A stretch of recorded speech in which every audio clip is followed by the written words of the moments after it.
The most valuable resource that all teachers have is each other. Without collaboration, our growth is limited to our own perspectives. True that, our life as a teacher begins the day we realize we are all learners. What more is the best way than to help each other grow and learn along the way by equipping ourselves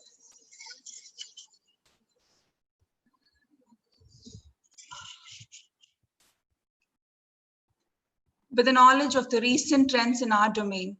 Our 7-day online international faculty development program on language and literature, a pragmatic approach, aims to achieve this objective to help identify, analyze, and acquaint the teaching fraternity with the recent trends and concerns that lie at the heart of English language, literature, and research, and also facilitate the trainers with them to administer these to their students in a way that would be interesting and effective and collaboratively contribute to a productive teaching learning continuum. With this note, I welcome you all to the first and the inaugural session of the 7-day online international faculty development program on language and literature, a pragmatic approach, organized by the Department of English of VET Institute of Arts and Science, Erode. I invite Dr. Saravanan R., Principal of VET Institute of Arts and Science, and the patron of the 7-day online international faculty development program on language and literature, to deliver the welcome address.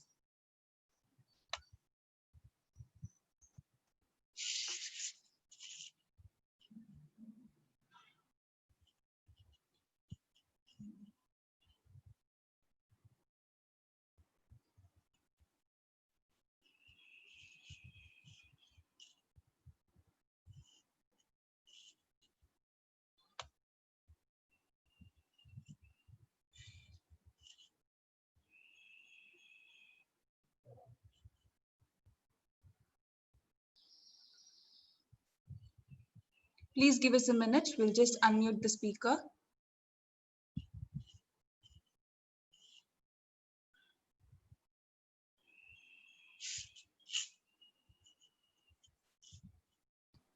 It's now unmuted? Yes, sir. Yes, sir. You can talk. Can I start from first? Yes, sir. Warm greetings to everyone live in the session. It gives me much pleasure to welcome you all to the 7-day international faculty development program on language and literature, a pragmatic approach, organized by the Department of English of VET Institute of Arts and Science, Erode. I welcome Ayya Thiru S.T. Chandrasekhar, Secretary, our advisor and executive member, C. Balu, Dr. Shakila Matthew, Dean Academics, Mr. Logesh Kumar Yesh, Administrative Officer, members of English Faculty of VET IAS, and the teaching faculty of English language and literature of the program. I also welcome the resource person of today's session on Ecofeminism, an overview by Dr. Sumathy U, Associate Professor and Head, PG and Research Department of English, Government Arts College, Autonomous Coimbatore. I welcome you, madam. Thank you very much, sir. Professional development is a collective resource, not a personal prerogative. Here, peer engagement forges a powerful link between teacher learning and students' growth. Through these 7 days, we have 14 experts who will deliver lectures in their area of expertise, ranging from English language, literature to research. I'm glad to state that we have received an overwhelming response for this program from participants around the world. However, owing to the eligibility criteria, we are able to shortlist only 1,600 participants for the program. I wish the organizing committee all the success, as I am sure this program will be great success and will be beneficial for all the participants. Thank you. Thank you, sir. I request Dr. Shakila Matthew, Dean Academics and Head Department of English and the convener of the 7-day online international faculty development program, to deliver the inaugural address. Good morning, ladies and gentlemen.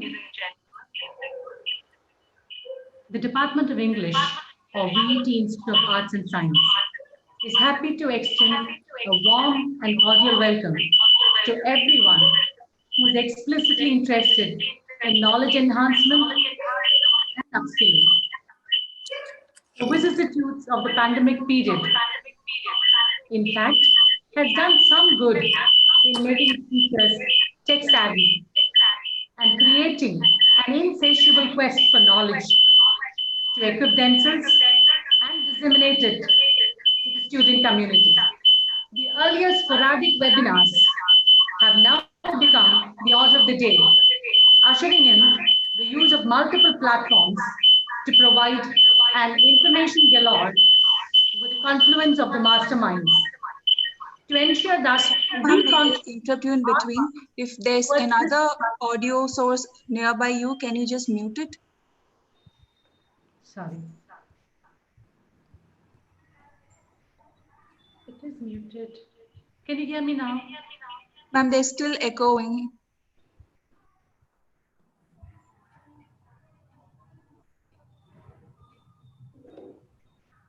Still echoing.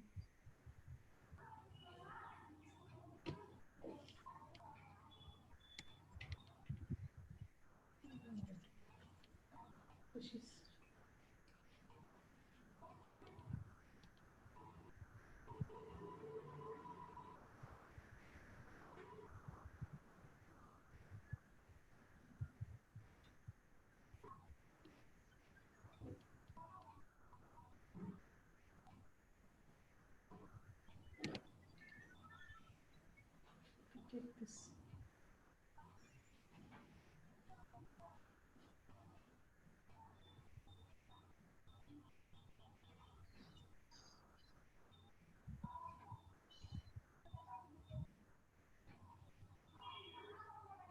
Can you hear me now? Is there a disturbance now? No disturbance, ma'am. You may start. Thank you. Sorry. Once again, good morning, ladies and gentlemen. The Department of English of VET Institute of Arts and Science is happy to extend a warm and cordial welcome to everyone who is explicitly interested in knowledge enhancement and upskilling. The vicissitudes of the pandemic period, in fact, has done some good in making the teachers tech savvy and creating an insatiable quest for knowledge to equip themselves and disseminate it to the student community. The earlier sporadic webinars have now become the order of the day, ushering in the use of multiple platforms to provide an information galore with the confluence of the masterminds. To ensure that we contribute our might towards this supply chain, we at VET Institute of Arts and Science have capitalized on the kindness and generosity of 14 erudite scholars who have traversed through diverse areas of language and literature, and indeed have carved a niche for themselves in the specific areas of their interest. They are here to exchange and share their experience of different perspectives and interpretations for effective teaching learning process. I hope each one of you here find the sessions interesting, informative, and intellectually satisfying, that this program will be indelibly etched in your minds. At this juncture, I would like to thank all of you for the overwhelming response. We had over 1,800 registrations from 42 countries by Saturday night that we had to close down the registrations. Hence, the live streaming in YouTube to accommodate all the interested participants. I'm sure you will garner as much insights as the resource persons share to improve your teaching skills, design improved curricula, and enhance the organizational climate for education. Without much ado, may I now invite Ms. Kavya to introduce the resource person for the first session. Thank you.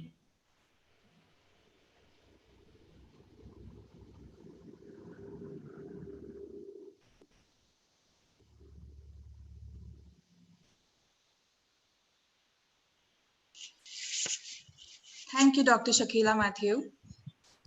Realizing your vision is a tough work. Motivating others to share your dream is even harder.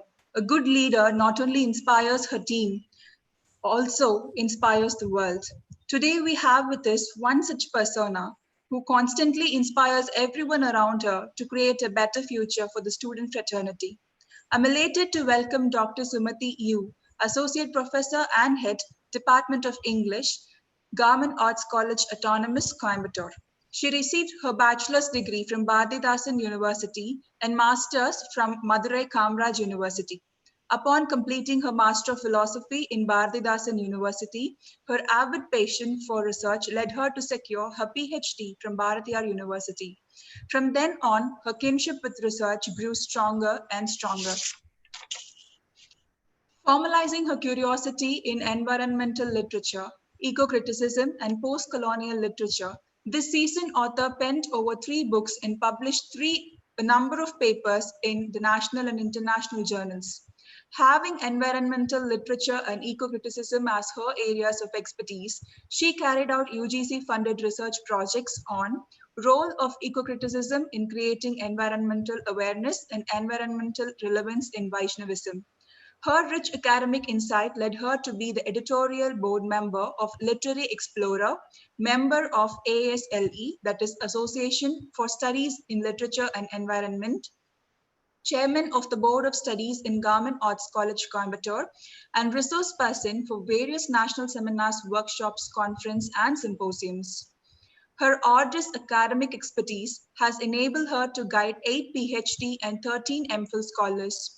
For more than 2 decades, this veteran educationalist has been making a difference in the lives of students by inspiring them and helping them discover their interest, passion, and ultimately themselves. Ma'am, we request you to share with the participants the knowledge gleaned during your sojourn through the varied areas of interest, ecology, criticism, and feminism, which you indeed have laid on a platter through your interesting book, Eco-Criticism. Thank you, Ms. Kavya, for that introduction. And thank you very much. Good morning, participants. Um, I'm indeed thankful to the management, to the principal, and Dean of Academics and the head of the Department of English, BET Institute of Arts and Science, for having given me this opportunity to be a part of this 7-day faculty development program, which is organized on an international platform. Thank you very much for this opportunity. And dear participants, friends, I'm here to share a few thoughts on ecofeminism. And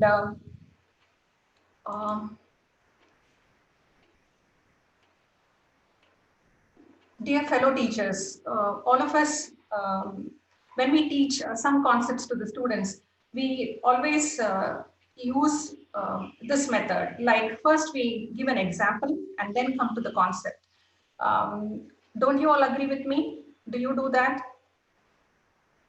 Do we have the chat box option through which you can say yes or no?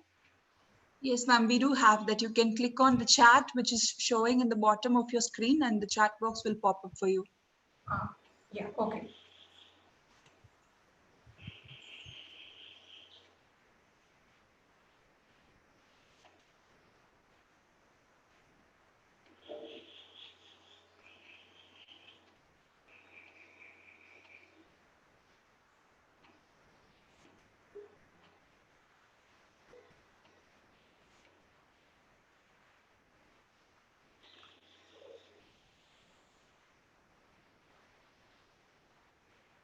So here also in this presentation, I'm following the same model.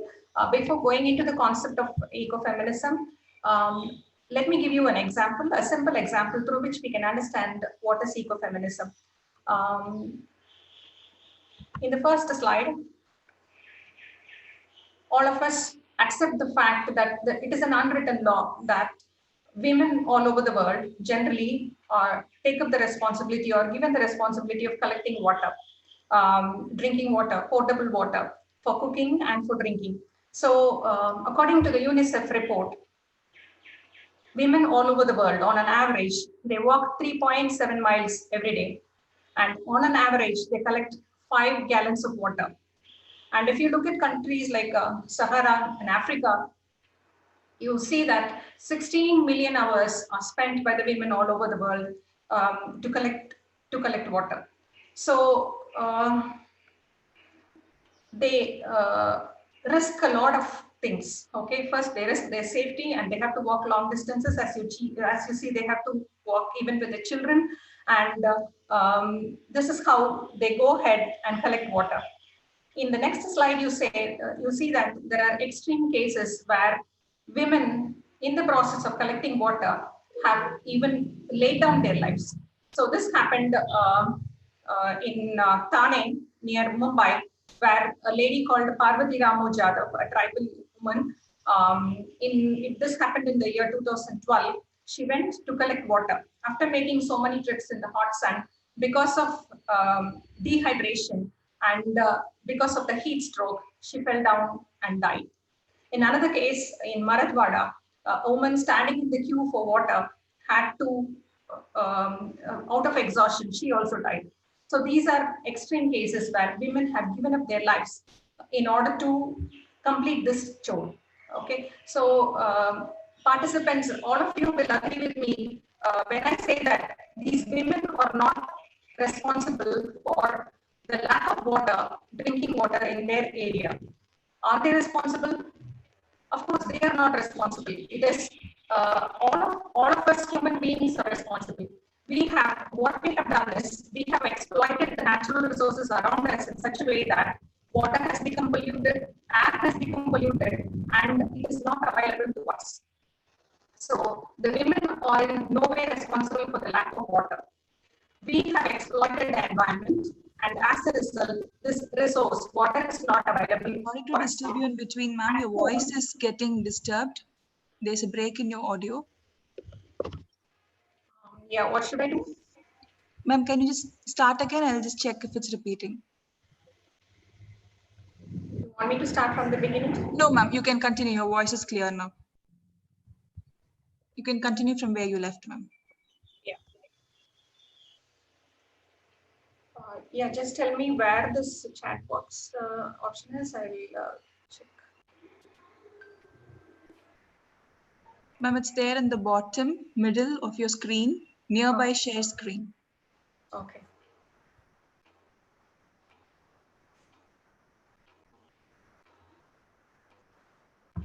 Yeah.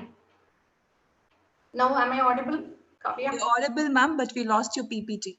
Okay.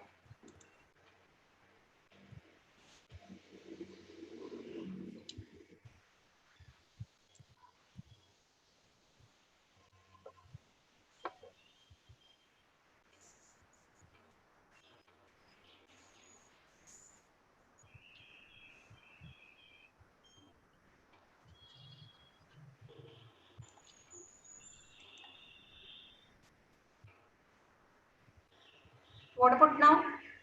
Ma'am, we still don't have your presentation. Can you share your screen once again, ma'am? Yeah.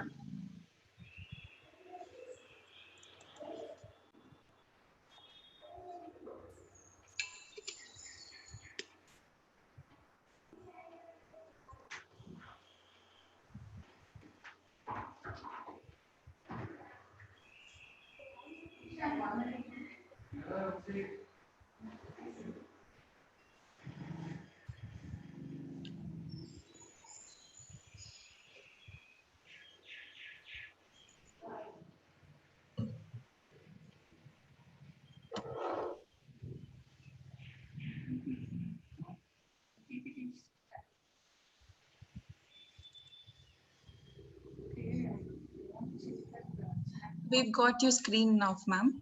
We can start.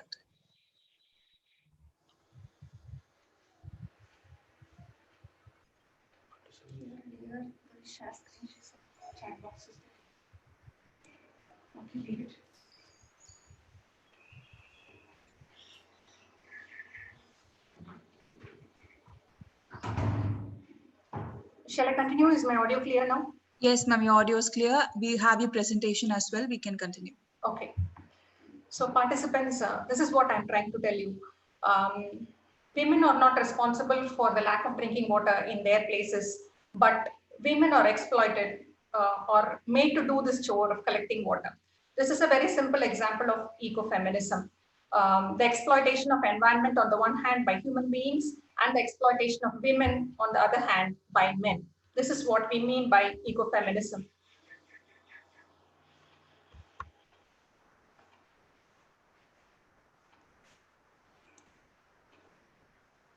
This term ecological feminism was coined by the French feminist Francoise de Ubon in the year 1974. And she defined the term as this: unjustified dominations of women, people of color, children, and the poor. All these are made into one group. That is women, people of color, children, and the poor. They are all marginalized group and they form one group. And they are dominated by men, and this is equal to the unjustified domination of nature. Nature is being dominated by the human beings. So this runs as a parallel phenomenon, and this is what we call as ecofeminism. In order to expand it further, we can say that women's bodies and their labor, that is the hard work, and nature, both are colonized by patriarchy and by capitalism. So here, by ecofeminism, it refers to a movement that resists the domination of nature and domination of woman by man. And by doing so, we are trying to explore the interconnections between women, men, and nature. So this is actually a grassroots movement. This is a textual theory, okay, a theory that is connected to reality, context-based theory, not a text-based theory. I'm sorry, it is a context-based theory. We see that it is happening in our lives around us. Okay, so it is a grassroots movement. What do we mean by a grassroots movement? Ordinary people, they form the major part of the organization. So that is called as a grassroots movement. So ecofeminism is basically a grassroots movement, and you can see representations of ecofeminism in arts, in literature, in politics, in society around us. There are so many non-governmental organizations which can be called as ecofeminist movements. So this is what we have to understand. It is basically a grassroots movement. And now, if you want to define the term ecofeminism in one single phrase, then you can use this: naturalized woman and feminized nature can be called as ecofeminism. And do we have to think that this term it has come from the West, and we have to raise the question: has this concept has been there in India or not? Yes, it has been there, obviously, because it is a very ancient wisdom, and our country is known for all such ancient wisdoms. For example, if you look at Atharvana Veda and in Prithvi Sukta, there is an invocation verse which says, Mata Bhumi, Putroham Prithviya. We are, the earth is our mother and we are our children. We are the children of the mother earth. So always we say Mother Earth. So what more do we need than this example to show that this ancient wisdom has been there from this country from time immemorial. And if you look at a Tamil saint poet called Tirmangai Alvar, he has written a beautiful poem in his collection of songs called as Siriya Thirumadal. He lived in 8th century. So at that time, he has written a collection of verses, Bhakti literature, and there he equates woman to Mother Earth. Karar Kudal Mangai, Kannar Kudal Udukkai, Sira Sural Chutti, Sengaludi Peratru Perara Marvin, Nirar Malik Kundal, Niraraveli Nilamangai. This is what Tirmangai Alvar says in the poem Siriya Thirumadal. Nilamangai is the word that we have to focus on. So the land and the woman are one and the same. And here, the cloud-tipped mountains form the bosom of this lady, land, who is the lady, and then the ocean becomes the translucent dress that she wears, and the veins or the streams, the fresh streams that run through her body, and the dark clouds form the tresses. Sudar Chutti, that is the ornament that she wears on her forehead, is none other than sun himself. So this is a very beautiful representation of how the land is represented by an ancient poet. So this ancient wisdom has been there in a country like India. Then why did the problem start and where did it start? It started because we started with this phenomena of dividing and understanding things by understanding in the form of opposites or binaries. We know the term binaries. So one opposed to other, male opposed to female, night opposed to day, and evil opposed to good. Like that, we keep on divide and try to understand. So for the sake of understanding, it is okay. But if you try to make the divisions irreconcilable divisions, then problems arise. So woman has always been associated with reproduction because her bodily nature is like that. She is associated with the reproduction, caring for the family, nurturing, nursing, and all that. So she is associated with nature. Man, on the other hand, goes out, he indulges in production, and hence he is associated with culture. So there are two binaries here, woman opposed to man and nature opposed to culture. So these dualisms have resulted in so much of distortion, creating problems. And language, for its part, has created some trouble. Language, as we all know, it helps in concept formation.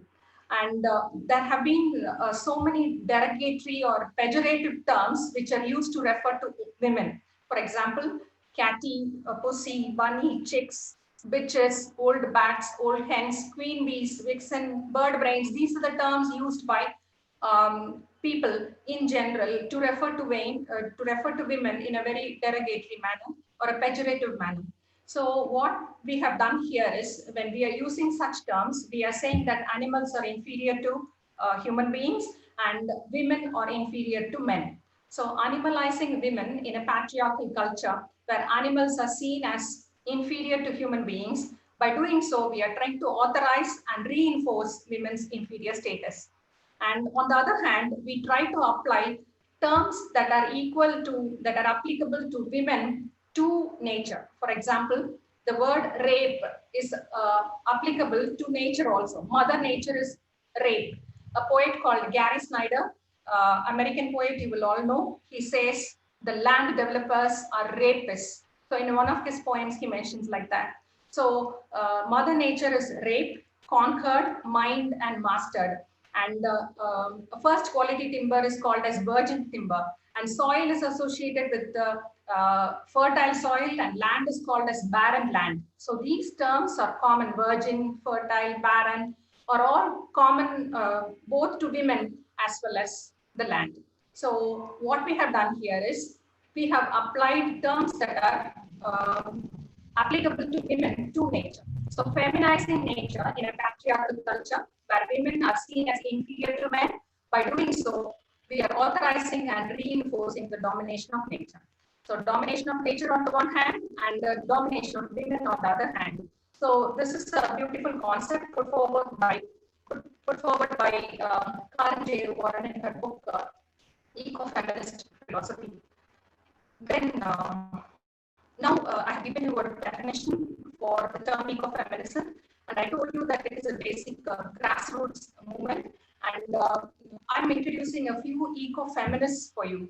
The first person that I want to talk about is Rachel Carson, an American lady, lived between 1907 and 1964. I think many of you are aware of her, and she's a marine biologist and a writer. And what is special about her is, even though she was a scientist, she wrote in a language that everybody could understand.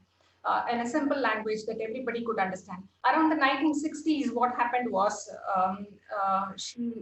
in her place, even though the spring season was around, there were no songbirds, there were no living creatures, everything became silent. So she tried to find out the reason for this, and she understood that it is the aerial spraying of DDT, that is the pesticide DDT, that has killed all the songbirds and the insects and the animals around her in her valley. And she tried to talk about this, and there was a lot of opposition from the company that manufactured DDT, and they called her as an emotional fanatic, a spinster in galoshes who worried about birds. They did not give importance to her. But she kept on proving, and a case was filed against the company, and she went in person to testify. She went to the court trials, And it was finally proved that DDT was responsible for the exploitation, for the degradation of the environment, and it slowly got phased out. And around 1980, DDT was no longer used in America. And by 2000, in India also, it started, the ban started. Okay, so even after that, she continued her research on how carcinogens affect the environment as well as living beings. And you have to understand that she herself suffered cancer, and she was suffering from breast cancer. And even in the later stages of the trial, the court trial, she could not even walk. She had to come in a wheelchair to give her testimonial. And finally, she died out of that. Okay, so even though she is not exactly an ecofeminist, she was the first scientist to show that love and knowledge are mutually compatible and they can work together. So the 25th anniversary of the publication of Silent Spring was celebrated by converging an ecofeminist conference. So that is the first person for you. The second person is Wangari Maathai. She is the Kenyan leader, not only an environmental leader, not only an environmental activist, she was a social as well as a political activist. And she is known for her, well known for her green, Kenyan Green Belt movement. And the problem in a country like Kenya was that women had to walk long distances to find water, fuel, and fodder. So the only solution to this problem is to plant a lot of trees. So her plan was to plant 1,000 trees around each village, and that's what she started.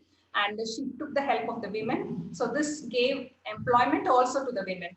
So she was able to combine her initiative of greening the land along with providing employment and education to the people around her. So she received the Nobel Peace Prize, but owing to her political connections, she also suffered a lot. Violence was unleashed on her, and she had to counter all that. And the third person that we are talking about is our own Vandana Shiva, belonging to India, a living ecofeminist, a scholar, and a very famous personality. She was born in 1952, and she's a living scholar. And she studied nuclear physics initially, and later on she understood the dangers involved in nuclear physics and its application. So she switched over to theoretical physics, and she is known for her work for the development of women as well as support.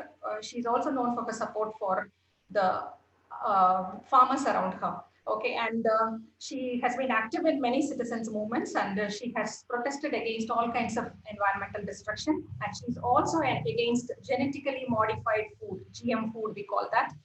And especially there was, at one point of time, there was a huge furore over golden rice, a particular variety of rice called as golden rice. They said that this rice has vitamin A content in it, and so this should be popularized. So Vandana Shiva was against that. She said that if we popularize one type of rice, then diversity will be lost.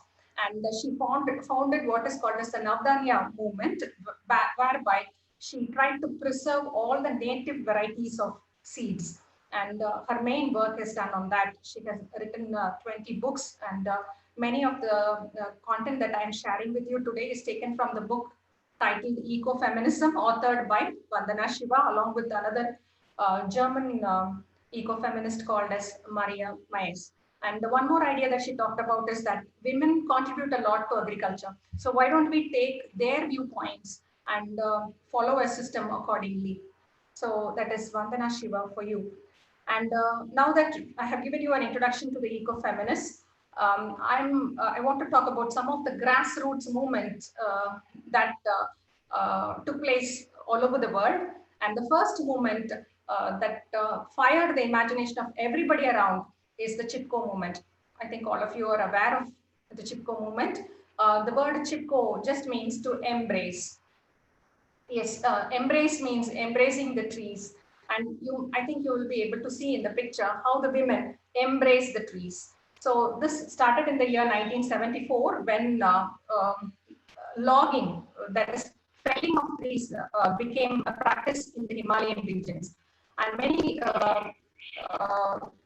movements later on started protesting against that. But the first movement to oppose this logging was Chipko. And in the year 1974, the particular place called Rainy started. On that particular day, when the loggers came, the men were not there. They had gone to attend a meeting or something, but still the women, they faced the loggers and they started hugging the trees. And they said that you first kill us, then you can cut the trees. So this was a very effective movement, and they were able to save many of the trees. So 12,000 square kilometers of watershed was saved. So what is important in this is that they have followed the non-violent philosophy of Gandhiji. So philosophically, organizationally, Chipko movement is a satyagraha movement. Okay, and the women were very much interested in preserving the forest because our Indian civilization is forest-based civilization, Aranya Sanskriti, you call it. Okay, where people rely on the forest, not for exploiting the forest, but for using the forest. And they want to preserve the diversity in the forest. So even they don't want cash crops like timber or teak or something like that. What they want is the diverse trees should be preserved. So the slogan of Chipko is that main products of forests are not timber or resin, but soil, water, and oxygen. And as I told you, this picture is an iconic picture. And in any discussion on Chipko movement, you will find a mention about, in any discussion on ecofeminism, there will be a mention about this Chipko movement. And anywhere, any paper published from any part of the world, you can see a mention about the Chipko movement. And then what happened was that the Chipko movement slowly expanded from protecting the trees. They went on to protect the valleys, the water bodies, and the mountains. So during the 1980s, another phenomena started in the Himalayan regions. What is that? That is mining. Okay, Himalayan mountains were mined for limestone, and these women protested against that. The Chipko movement continued. They had a camp right on the roads. They would not allow the trucks to come inside. So in that way, the government had given permission for mining, and the contract also got expired, but still the movement was continuing. Mining operations were continuing. So it had wreaked havoc for 26 years. Okay, the contractors, they were, when they came inside, they were in rags. But after the mining started, they became very rich. And so women, ordinary women, they protested this. And one lady, especially, her name is Chamundai. What did she do was, she just stood against the truck. And she said that you just kill me and then you can move forward. So this kind of resistance, the truck went back. So this is how, in some of the times they used to drag, the truck used to drag the women also for a few kilometers. So they resisted like this. So from this we understand that no great leaders are needed. Ordinary people are essential. They are the one who sustain grassroots movement like Chipko. So our Vandana Shiva, she had an interview with women, ordinary women, the women of Chipko movement like Chamundai and Idwari Devi. And she asked them how things went on and how did they have the courage.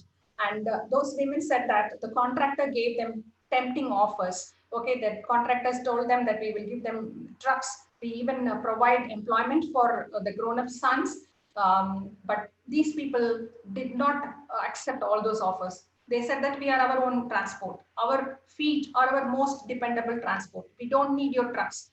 We want only the mines to be closed. So what do we want? We want just our freedom. We want our forest and our food.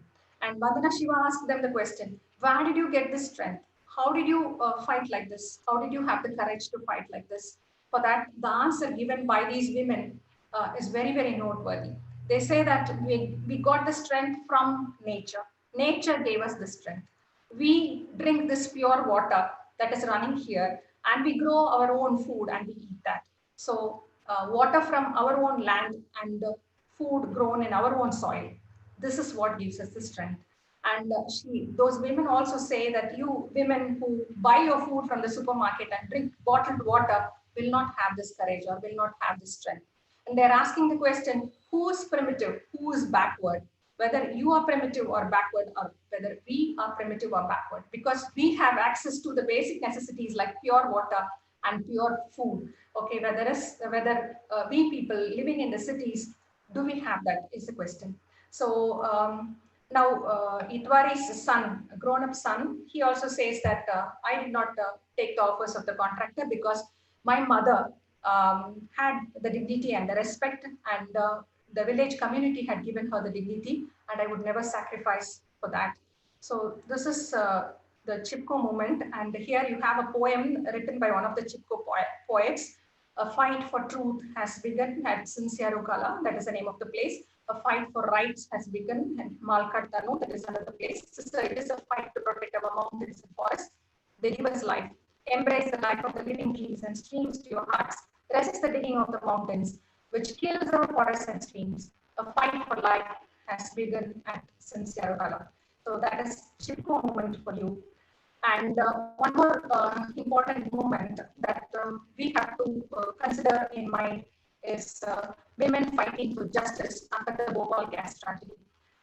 My dear friends, all of you are aware of Bhopal gas tragedy, and it happened in the year 1984.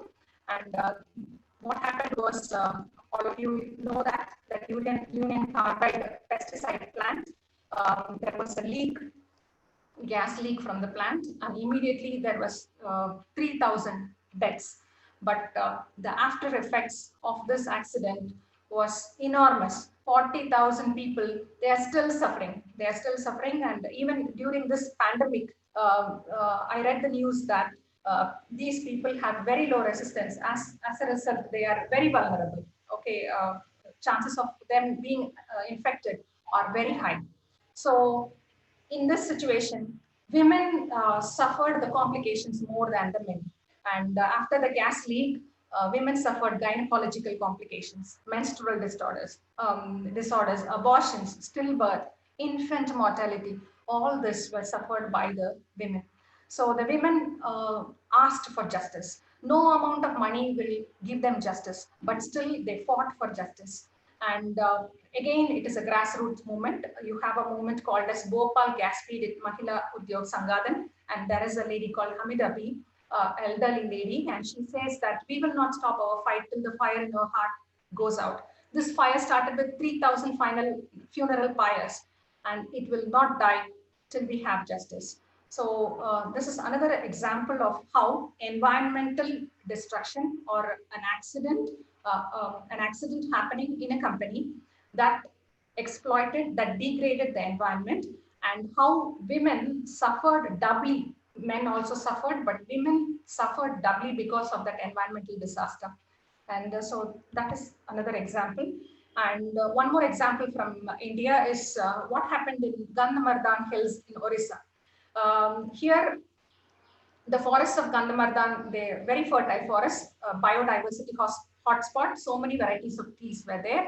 And people had this belief that even according to Hindu mythology, Hanuman came here to collect the herbs and in order to save the life of Lakshman. This is the belief, the legend that they believe in that particular area. Okay, so what happened was Bharat Aluminium Company, that is Balco, Bharat Aluminium Corporation, it set up a bauxite mining camp in Gandhamardan. Okay, so already this Balco had destroyed another mountain called as Amarkantak mountain, which is the source for the river Narmada. Now they have come to this mountain, which is the source of the river Mahanadi. Okay, so here people started their protest. They thought that the Gandhamardan mountain is being raped, and Adivasi women of this region, they started the Save Gandhamardan movement. Okay, so they physically they embraced the land, embraced the mountain when they were being dragged away when the mining operations started. And this is their slogan, Mati Devata, Andaram Devata. The soil is our goddess, the soil is our religion. So here also an ordinary woman, Dhanmati, a 70-year-old woman, she says, we will sacrifice our lives, but not Gandhamardan. We want to save this hill, which gives us all we need. Okay, so this is one more example of how women fight for justice, not only for themselves, but also for the environment. So such movements have happened in other parts of the world also. For example, it happened in Sicily. In Sicily, there was an escalation at one point of time. There was an escalation of nuclear missiles, and women protested against that.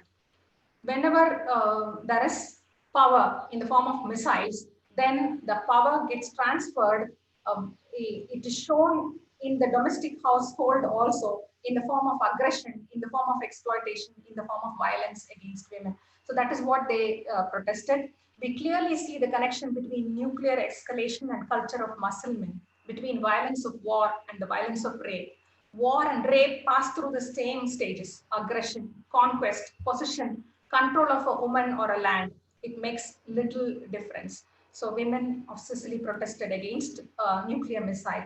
And one more important ecofeminist movement is the Love Canal movement. Love Canal is a place in America, near New York, almost near the Niagara Falls. So there, a lady called as Louis Gibbs. The place is called as Love Canal.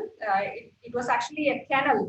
It was originally a trench that was dug in order to build a canal. The canal was never built there, but the Hooker Chemical Company, what it did was it started dumping all the chemical waste in this canal. And after that, a huge colony came up. Okay, a huge housing colony came up, and many houses were built there, and people were living there. And suddenly, a housewife, a lady called Louis Gibbs, she was able to see why women are suffering here. There are headaches, there is dizziness, there is nausea, there is epilepsy, and children are falling sick very often. And what is the connection? What is the reason? And then she found out that there is a dumping of waste happening, chemical waste happening in this region. And this is the reason for all the problems.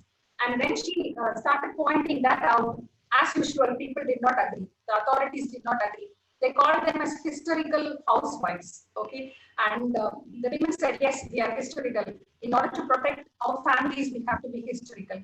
And finally, they found, they collaborated with scientists who tried to prove that there is a connection between the disease and the environmental pollution happening in the area. And after that, action was taken. But before that, they had to burn the effigy of the mayor, and all such things happened.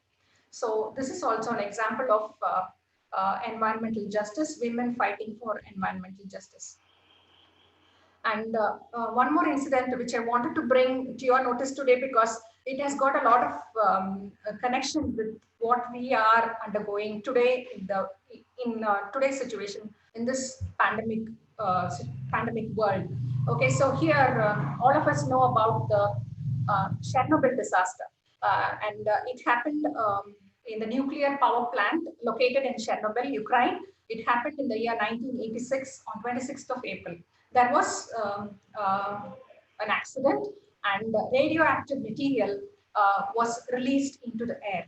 And this radioactive material started spreading to different parts around 440 kilometer radius. So it spread to even other European countries. So it was a level 7 event in the International Nuclear Event Scale. Immediately, there were 31 deaths, but later on, people suffered many complications, especially related to their endocrine glands and stunted growth and problems like that, and later deaths. And what happened was the pine forest that was located around 40 kilometer radius turned red, and that was called as the red forest. Now, in this kind of a situation, spring season came, and the women, actually in northern countries, we all know that they look forward to the spring season. They want to go out and enjoy the sun. But now, because of the contamination, they are not able to go out. And the mothers are asked to keep the children inside. They say, don't allow the children to play in the sand because everything is contaminated. Your shoes are contaminated. The plants outside are contaminated. So don't go out.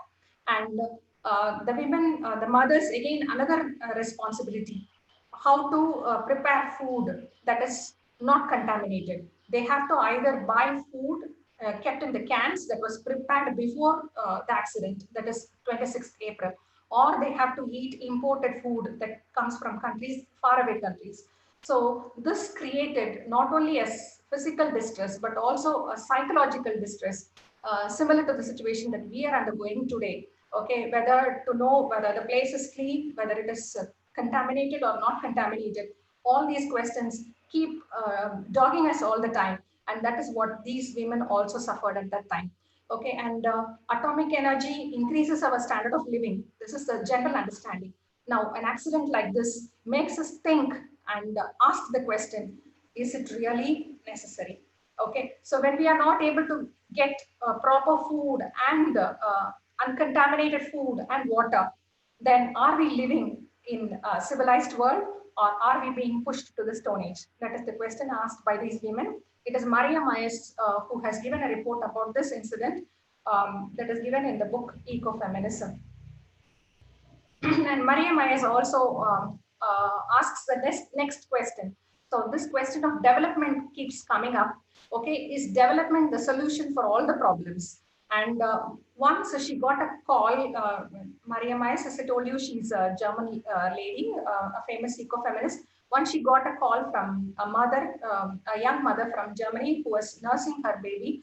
And she said that because of the use of pesticides, even breast milk is contaminated. So let us stop giving milk, nursing the children. Instead, we get ragi, that is millets from South India.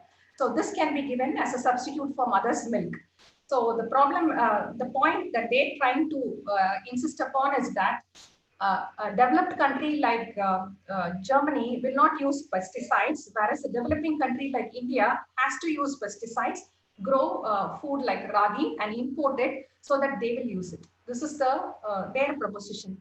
Okay, so ragi, as we know, millet is very, it's a subsistence food used by the poor people. It can grow in dry conditions. It doesn't need much water.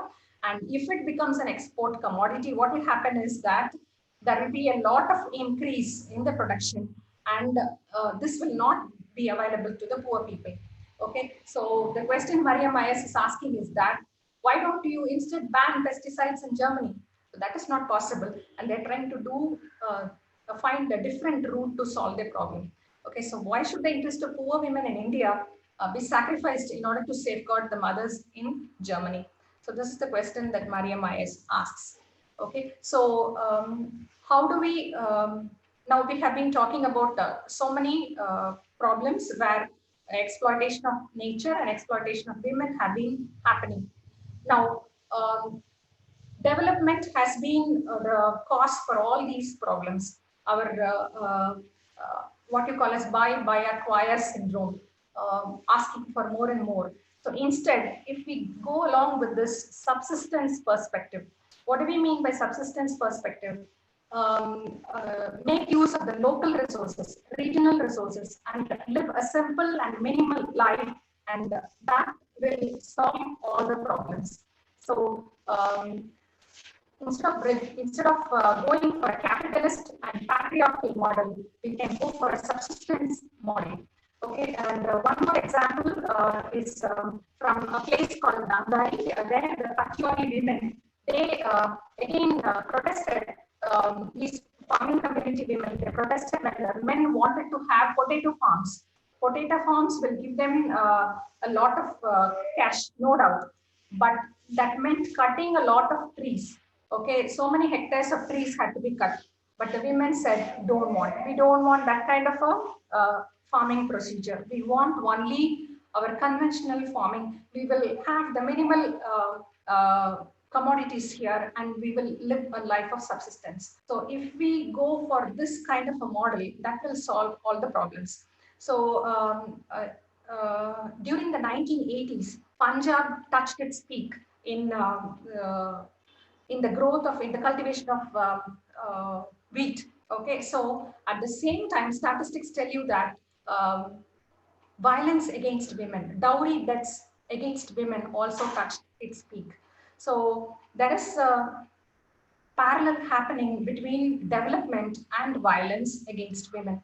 So let us, these ecofeminist theorists, they come to the conclusion that a subsistence model will solve the problems, will reduce the problems. As a positive model, they give the example of Baliraja Dam that located in Maharashtra. This dam it's a very small dam constructed by the people themselves, and there they share the land, the men, women, everybody, they share the land, they share the water, and they grow multiple varieties of grains, not cash crops. And so as a result, they are able to attain self-sufficiency, and they use the resources and not exploit the resources. That is the major difference. And they are able to develop a reciprocal, mutual relationship where there is solidarity, reliability, and in their not only in their cultivation, in their farming procedures, but also in the relationship between men and women. So this is what our ancient wisdom was also about. So going back to that model will minimize the problems. And these people, Vandana Shiva and Maria Maes, they say that ecofeminism does not mean that women will clean up the mess that was that has been created by this capitalist patriarchal setup. Okay, so women do the work, and at the same time, men also should share the unpaid subsistence work, the work that is done at home, outside of the community. And so the dichotomy between mental and manual labor. Men do the mental labor so that they are superior, and women do the manual labor, therefore they are inferior. This kind of a dichotomy, it's a sexist division. It's a stereotypical sexist division that should be abolished. Only then there are chances of development. So this is the solution to the problem given by ecofeminists, especially Maria Maes and Vandana Shiva. In the last part of my lecture, in the next few minutes, I'm going to tell you how ecofeminism can be applied to literature. When it is applied to literature, it becomes ecofeminist criticism. And the most important writer whom we have to first think about is Margaret Atwood, the Canadian novelist, poet, activist herself. So I'm just giving you a sample, a poem by Atwood, Red Fox. So here, Atwood draws a parallel between a vixen, that is a red fox, a female fox, and a mother. So she uses this paradigm: hunger corrupts, and absolute hunger corrupts absolutely. This is a beautiful line that she says there. So what she tries to say is that just as a fox will do anything, any cunning act in order to earn a meal, a mother also will do anything in order to feed her starving children. So there are mothers squeezing their breasts dry, pawning their bodies, shedding their teeth for their children. And towards the end of the poem, there is a poetic persona looking at the red fox, and the fox knows that somebody is watching her, but it is not bothered about it because it is meant on its business. What is the business? To collect something, to eat something. Okay, so she has, the poet says, it is not for nothing that she became this smart. Okay, so she is going somewhere. And where is she going? Who knows just where she is going? To steal something that doesn't belong to her, some chicken or one more chance or other life. That's how the poem ends. So this is an example of where the poet has drawn a parallel between the non-human red fox and the mother, the human mother. So this can be cited as an example of an ecofeminist poem. There are many other poems and novels of Atwood which can qualify as ecofeminist literature. And I think many of you would have heard about this story, Kotisan's story from Geeta Mehta's River Sutra. River Sutra is a novel where you have a string of stories. So the Kotisan's story happens in a place called Shahbag. The courtesan, as you know, is that the community of women who lived in the olden days, and they were skilled in all the arts, 64 arts, Ayakalegal, 64, they say in Tamil, like that, all the 64 arts they knew. And the princes were sent to them in order to learn the arts. And so a beautiful tradition was being followed there. And Shahbag as a place was known for its forests and fertile lands. But as time passed by, what happened is that Shahbag slowly became an industrial town. All the forests were cut down, and all the farmlands were again denigrated. And as a result, you find an industrial town coming up in Shahbag. And with this degradation of the environment, what happened to these courtesans? They became mere sex workers, selling their body for the sake of earning money. So degradation of the environment and degradation of the women happening parallelly. So another example of eco-feminist criticism. And you have the famous novel Untitled by Amrita Ghosh, and there the character Pia, she at one point of time she goes to different places for her research, and at one point of time what happened was she went to a place called Cambodia, and there she saw that nobody was there to speak to her, and only one gentleman was there, and she started talking to him, and in due course she developed a relationship with him. She thought that she was in love with that man, Roth. Okay, he belonged to the fisheries department. And at one point of time, Pia went for a break, and she came back, and Roth had been transferred, and some other person had come to that place. And what happened is that whatever personal details Pia had shared with Roth had now become public knowledge. Everybody knew about that, and Pia is totally shocked. Okay, and this new man tells that, yes, I have come in Roth's place, so you can take me as a lover, as your lover instead of Roth. So this shocks Pia. So personal information becoming a public, coming to the public domain. Okay, and parallelly in environment, Pia is a cetologist. She's a dolphin expert. At one point of time, she saves a dolphin, and she tries to protect it because it's a small dolphin injured by baby dolphin, a calf injured by the mechanized boats. So it is injured, and Pia has saved it, and it's nursing it. At one point of time, it comes back to life and it is normal. Suddenly, it disappears. Pia is not able to understand where it went. And then she understands that somebody has stolen it and had made it into an exhibit in an aquarium. So Pia's personal life became public life, and dolphins' personal life became a public life. Instead of living in a natural habitat, the dolphin went on to live in an aquarium, in an artificial atmosphere as an exhibit. So this is another example of ecofeminism. So in the same way, in the novel called Flight Behavior, there is a steady parallel that is running between the heroine Delarobia and the monarch butterflies. Okay, so this can be cited as another example of flight behavior, of ecofeminist criticism. With these words, dear listeners, I'm concluding my lecture. So whenever you are able to draw a parallel between the degradation of women and the degradation of environment, and present it as a parallel phenomenon, then you are doing ecofeminist criticism. Thank you very much for the patient listening. And if there are any questions, I'm ready to take it.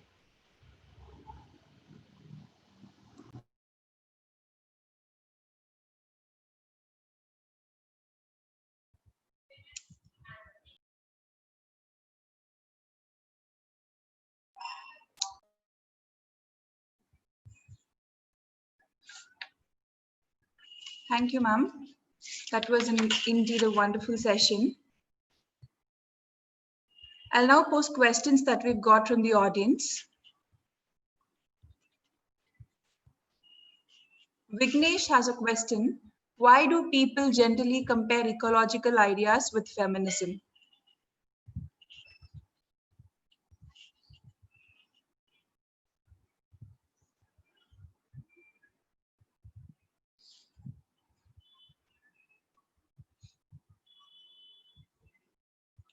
Ma'am, I think you've gone on mute.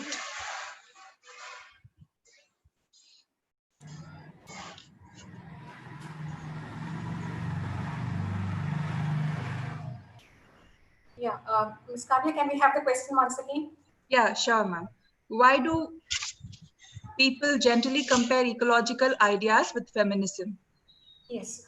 Not necessarily with feminism. It can be ecological ideas can be compared with anything else also. Okay, we have Marxist feminism. I'm sorry, we have Marxist ecological criticism. We have eco philosophy. We have eco psychology. We have eco mm, ecological history, eco-geography, okay, eco-engineering, everything is happening, not necessarily with feminism, but with every field. Okay, so when we are ecologically aware and whichever field we are in, we can apply those ideas to that particular field so that we conserve nature. That is the idea. Next question from Kavita. How do you think we can connect this pandemic with ecofeminism? Yes. Um, in the present situation, all of us are at home, and I think the women participants will agree that the household chores of the women have increased manifold, and we always have to be careful about what we are buying, whether to clean it, whether to sanitize it. And so this, because young mothers having young children, or women who have to take care of elderly people at home, so there is a trauma going on. Okay, it's not only a physical trauma, but also a psychological trauma. And it's always working in our mind, whether we are doing the right thing, whether the environment is clean, whether we are safe. This question, it is doubly affecting the women, because we have to provide the food, we have to take care of the children, and we have to nurse the elders at home. So in that way, I'm able to see the connection between the pandemic situation. And one more, on a lighter vein, maybe I can also say that now and then women had the freedom to go out and have a meal in a restaurant or so. But now that is also not possible. So all the time we are doing our chores in the kitchen. So it has made more impact on women than on men. Thank you, ma'am. The next question from Garesh ma'am. What's the main challenge for ecofeminism as it mostly contradicts itself? What do you think about this? Contradicts itself in what way, Karishma? I don't understand why do you say that it contradicts itself? I don't think it is self-contradictory. Contradictions are there in all the concepts. In all the concepts, minor contradictions are there. Okay, what we have to do is to aim at a reconciliation, and that is what we have to aim at. When a reconciliation happens, then all these binaries or opposites will come together. And ecofeminism, or eco-criticism for that matter, environmentalism for that matter, aims at bringing everything together. Okay, it becomes an umbrella term, and so it brings everything together. And as ecofeminists, everybody will try to accommodation, convergence, reconciliation. These are the principles that we aim at. Okay, so I think I have answered that question. Yes, ma'am. We have a big question from Shreya Rai. Can you provide any examples of how modern society thinks and consequently behaves towards women and animals? Yes, that is what I have been trying to tell you through varied examples that I have been giving you. Okay, we take environment for granted. We take the environment for granted, and women are also sometimes taken for granted. So it is because of this basic premise that we try to exploit the environment as well as women. So taking for granted is a big issue. Okay, so women have to be respected, environment has to be respected. So it has to be given its proper due. The mother at home has to be given her proper due, and our environment has to be given its proper due. So once that is done, then the question of exploitation will not come up. Next question from Sujata Murali. In what ways might we destigmatize ecological views in order to promote ecofeminism? Destigmatize. Yes, okay. Um, yes, in a country like India, I have been giving you so many examples where women have, from the beginning, been respected and revered, and nature also has been respected and revered. So, going back to our roots is the only way through which we can remove all the stigmas, both from women and from the environment. Will it take an environmental holocaust to change the perception of environmental sustainability and human behavior? Yeah, yes. Many of environmental writers, many of the environmentalists, they think on those lines also. Okay, apocalyptic narratives. It is apocalypticism is a trope. It's a big trope. Okay, it's a major trope in ecological writings and ecofeminism or whatever it is. Okay, in all kinds of ecological writings, that apocalypse plays a major role. Uh, we think that yes, when we cannot go back, then we have to go ahead and face a crash. So that is the only way out. Um, yes, it is also there. That line of thought is also there. My next question, do you think mythological works like Ramayana and Mahabharata can be studied from eco-feminist angle, and how do you suggest it can be if so? Yes, of course. We can look at when Paradise Lost has been studied from the eco-critical angle and eco-feminist angle, and why not Ramayana and Mahabharata? There have been instances. Chitra Banerjee Divakaruni has given feminist rendering, or not necessarily feminist, Ramayana or Mahabharata, told from the perspective of Draupadi and Sita respectively. So when it is done, so certainly eco-feminist rendering is possible, and young research scholars can go ahead and do that. Okay, very encouraging. Yes. Next question from Vishnu Priyan. What do you think about the change of egocentric to ecocentric? Yeah, egocentric to ecocentric. It's very easily put, but it is very difficult to bring it into practice. Okay, because from the beginning, man has been put on a pedestal and given a grand treatment. Nobody like him. And if, as students of literature, we all see that from Chaucerian times, or even before that, man has been given a special pedestal, and saying that there is nobody like you, and the whole world is created for you, and nature is there for you to enjoy. This kind of perception has been there, and this has bloated the ego of man like anything. Okay, so it takes a lot of effort to move from egocentrism to ecocentrism, where we have to accept the fact that we are responsible. We are responsible for this degradation that we are suffering. Okay, so the Himalayan tsunami happened because of us, because of how the mining. I told you about the mining operations going on. The mining operations in the Himalayan region, and the kind of buildings, dams that were constructed in Himalayas was the reason for the 2013 Himalayan tsunami. So if we are not able to understand that man is just a cog in the wheel, that he's just a part of this big universe, that big phenomena that is nature, man is just a part, a very small part. Okay, unless he understands that, he has to suffer many more tsunamis to come.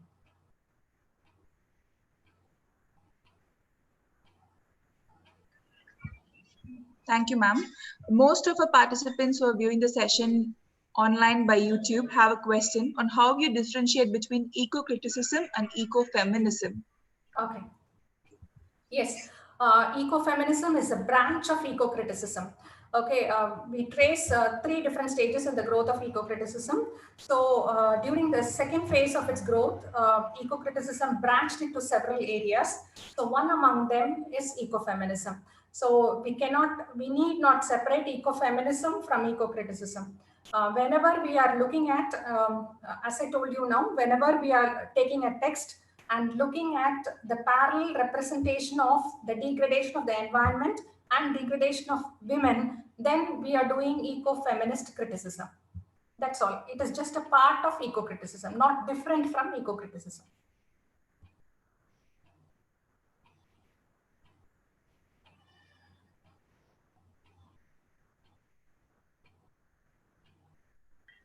Sorry, is it possible to study ecofeminism with any kind of gender studies? Yes, of course. Yes, of course, we can. Gender studies comprises all these areas, and ecofeminism, as I told you, eco-criticism by nature, it's like an umbrella term. You can bring anything inside it. Okay. So eco-geography is there, eco-history is there. So we can bring everything under that. You can take theories from gender studies and apply it to texts and focusing on women. Then of course you can combine both. Gender studies and ecofeminism can be combined. We'll have another question, ma'am. How can we view deconstruction from the point of ecofeminism? Yeah. Deconstruction is actually a tool. Okay, it is a tool, and when we read against the grain, then we are doing deconstruction. For example, we all know about Jane Austen's Pride and Prejudice, the novel we know. And normally we see that it is a novel, just a typical Jane Austen novel where she talks about relationships, where she talks about relationships between men and women and the societal setup in a small English town or a society. This is how we look at a novel like Pride and Prejudice. But when we read against the grain, when we look at it from an eco-critical perspective, what we can do is take a particular scene. For example, Elizabeth, she visits her sister Jane and the Bingleys. Sister Jane has gone to visit the Bingleys, and there she has fallen sick. And so Elizabeth wants to meet her sister. So being from a middle class family, they are not able to afford a second a horse cart. So Elizabeth starts walking all the miles, a few miles, in order to reach her sister. Okay, so when she walks across the lands, she's exposed to nature, the wind and weather and all that. And when she reaches the Bingleys, actually she is weather worn, and her hair and her dress, they don't look neat.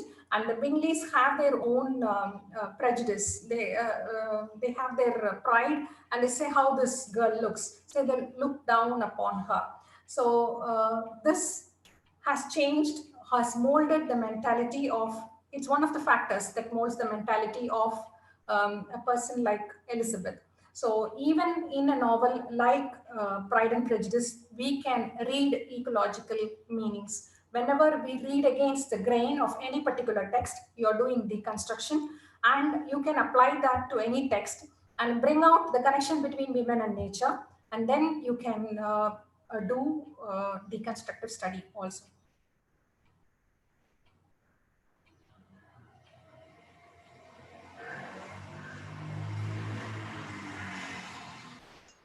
Thank you, ma'am. If you're willing to take one more question. Yes, of course. How can we connect cultural materialism with ecofeminism? Yes. Cultural feminism is again an upcoming area where the focus is on culture. Some of the scholars use eco-criticism and cultural materialism even interchangeably. So the focus more on culture and the influence of culture on society can be called as cultural materialism. And when the focus is more on nature, then it becomes eco-criticism. So cultural materialism is an emerging area in India. So studies can more research work can be done. We can encourage our research scholars to do work in the area of cultural materialism as well. Thank you, ma'am. I think this will be it for the Q&A session.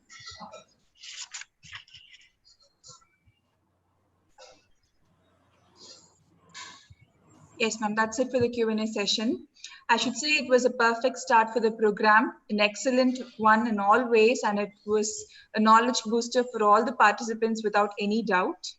I thank you on the behalf of the organizing committee and truly appreciate the dedicated efforts of academicians like you who go the extra mile through kindness and generosity to enrich the teaching fraternity. Thank you very much, Ms. Thank Kavya. you. Thank you for the opportunity, and I relished, and hopefully the session proved useful to the participants. Thank you very much. Thank you, ma'am. You may leave the new room now, ma'am. We'll get back in touch with you. Okay, thank you.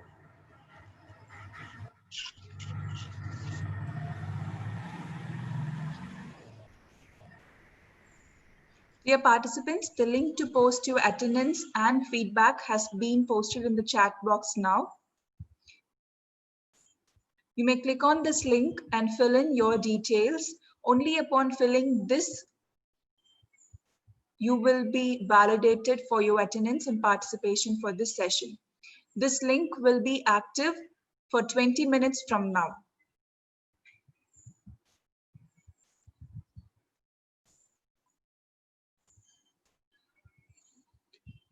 The link has been posted again.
All the participants may leave the session once they fill the feedback link. All the participants may leave the session after filling the form. It's enough if you fill the form once. Kindly refresh, the link will work.